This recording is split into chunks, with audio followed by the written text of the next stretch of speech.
ยาทอดมาเลยทอดเช่มือหั่นไปออก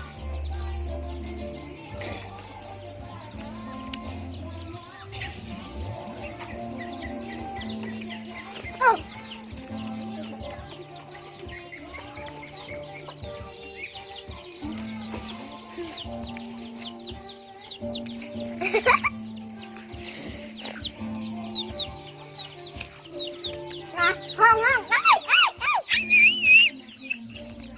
ไปแม่นางเกียรติจะมาทักเขาเองค่ะ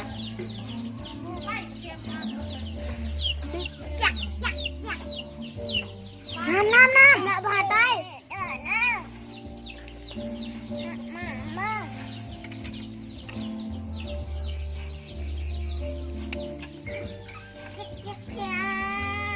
ว้าว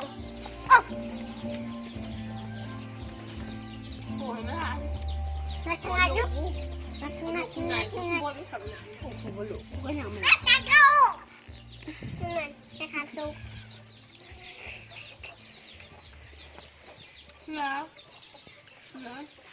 ถ้าพวกมันเป็นแหลนเลยก็ต้องทั้งหมด